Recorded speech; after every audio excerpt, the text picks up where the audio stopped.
जो कछु कहूँ तुम्हारी कृपा, मोते कछु न बसाऊं। जो कछु कहूँ तुम्हारी कृपा, मोते कछु न बसाऊं।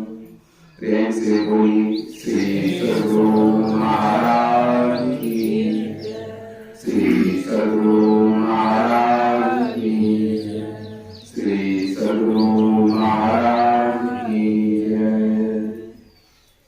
प्रातः स्मरण में अनंत श्री विभूषित परमात्मा स्वरूप सद्गुरु महाराज के चरणों में दंडवत कोटि शरण। व्यास के विराजमान पंजाब प्रांत से पधारे पूज्य स्वामी पूर्ण चेतन जी महाराज के चरणों में साष्टांग नमन। उनके साथ छाया की तरह रहने वाले पूज्य स्वामी जगन्नाथ बाबा के चरणों में नमन। मन पर विराजमान साधु समाज, सत्संग में उपस्थित माता पिता पूरे परिवार वर्गन, सत्संग प्रेमी धर्म प्रेमी सज्जनों, धर्मशिला माताओं एवं भक्तिमती बहन, अभी हम लोग पूज्य श्रेष्ठ गुरुजनों के श्रेणु से सत्संग की अमृत वाणी श्रवण करें। फिर हम तुलसी के आदेश के पालन हेतु आश्रमों के बीच कुछ विचार पाठ के अनुसार रख रहा हूं। पाठ्यक्रम में हम लोगों ने यह भी सुना, साधन ध्यान मोक्ष द्वारा पाई न जेहि परलोक सवार। कहते हैं आकर 4,84,000 जोन भ्रमत यजी अविनाशी। 84 लाख प्रकार के योनियों में भ्रमते भ्रमते घूमते भटकते हुए इस मानव के शरीर में आए हैं। जो इस 84 लाख योनियों में 4 खानियों में विभक्त है। पहला खानी है अंडज, दूसरा पिंडज, कुसुमज और अंकुरज। इस चारों में से अगर सर्वश्रेष्ठ है तो वह पिंडज है, और पिंडज में भी अगर सर्वश्रेष्ठ कोई परमात्मकृत शरीर है वह जीवधारी एकमात्र मानव का तन है। और मर्यादा पुरुषोत्तम भगवान राम कहते हैं यह मानव का तन बड़ा ही अनमोल है, सौभाग्य से प्राप्त हुआ है और यह दुर्लभ भी है। और गुरु महाराज ने भी अपने शब्दों में कहने कृपा किए हैं, क्या क्षण क्षण पल पल समय सिरावे नर्तन दुर्लभ फिर नहीं। यह नर्तन जो मिला है बड़ा ही दुर्लभ से मिला है, और इस दुर्लभ शरीर से जो सबसे दुर्लभ चीज है एकमात्र परमात्मा की प्राप्ति, अगर इसको प्राप्त कर लें तो यह मानव तन की सार्थकता सफल हो जाएगी। भगवान राम ने कहा इस शरीर में सभी तरह का साधन है। वह साधन क्या है?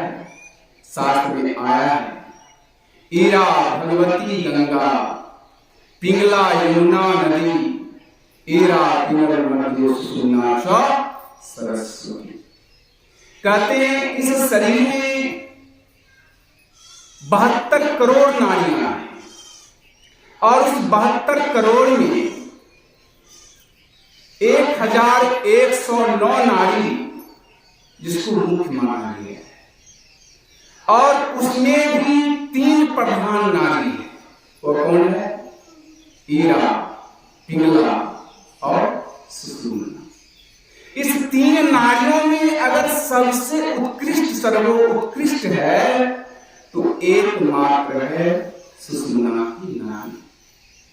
और इसी सुषुम्ना नाड़ी के संबंध में भगवान राम कहते हैं कि साधन धाम मोक्ष द्वारा पाई न जेही परलोक सवार। अगर मनुष्य का तन पाए में हो तो उस सुषुम्ना के स्थान को समझो, जानो और जान करके उसको जागृत करो। जब उस चेतना को जगाओगे क्या होगा? कभी न कभी आवागमन के चक्र से मुक्ति की प्राप्ति होगी और मोक्ष के साधन जो द्वार है उसकी प्राप्ति होगी। नहीं करेंगे तो सावधान करते सो प्रकृत पावई सिद्ध विधि पछताए कालई कर्मई ईश्वरई।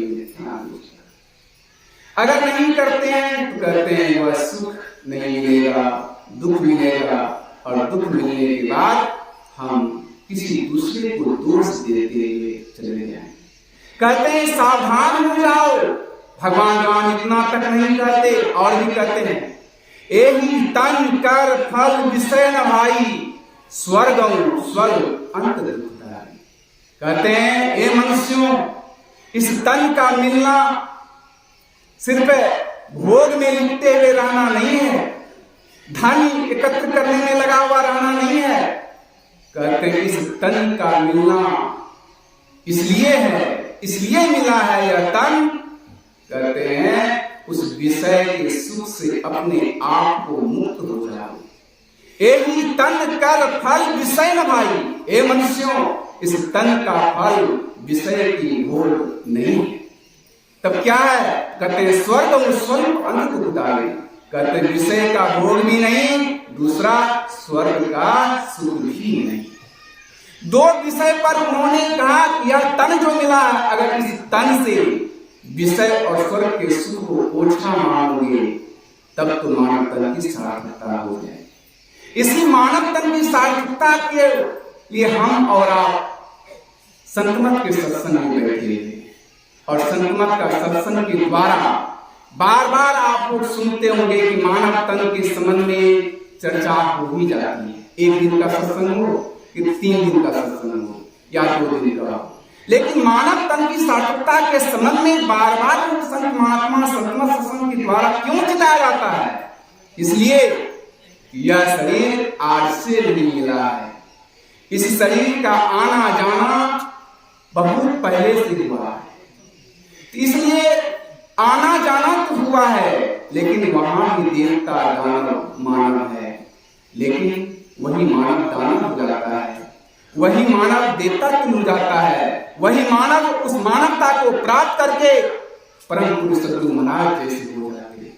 इसलिए दुल्हन जी महाराज ने कहा या नरदेही का गर्व न कीजिए, भजन करो निकाम। स्पष्ट उन्होंने कहा अब की चूक माफ नहीं होगी, दुल्हन अचल न। इस मानव शरीर जब मिला है तो इस मानव शरीर मिलने का मतलब है कि परमात्मा की भक्ति करो, परमात्मा की भक्ति करें। अगर चूक हो जाए तो कहते माफ नहीं होगी, क्योंकि भगवान राम ने कहा कबहू की करी करुणा न दे। कहते हैं ईश्वर की जब असीम अनुकंपा होती है, विशेष कृपा होती है, तब मानव का शरीर मिलता है। इसलिए मानव का चूल्हा मिला है, बड़ा ही अनमोल है, बड़ा ही दुर्लभ है, बड़ा ही सुभागशाली है। इसमें सभी प्रकार का साधन है, मोक्ष का द्वार लगा हुआ है। इसलिए मोक्ष के द्वार पर अगर जाना चाहते हैं उस सुना मार्ग को जागृत कीजिए और उस स्थान पर पहुंचने के लिए जो गुरु महाराज रास्ता बताए हैं, मानव जप कीजिए, मानव ध्यान कीजिए, दृष्टियों की साधन कीजिए और अंत में निदान साधना की क्रिया में कुशल होकर अपने आप को उस परमात्मा में मिला लीजिए। मुक्त हो जाइएगा, जीवन सफल हो जाएगा।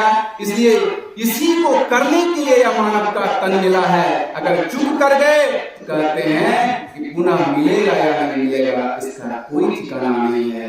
इसलिए मिला है तो सुख खड़ी है, हम लोग खूब मन लगा करके एक रूप का ध्यान, एक मंत्र का जप करें तो निश्चित रूप से कभी न कभी हम आवागमन के चक्कर से मुक्त हो सकते हैं। सबका कुशल होगा, कल्याण होगा। किसी कुशलता को ध्यान में रखते हुए हम सबों के बीच में पूछो मां संत महात्मा को यहाँ बुलाएं, बड़े दूर से आए हुए हैं। हम आपके तो बाल बच्चे के समान हैं, हमसे तो आप अलग सुनते ही हैं।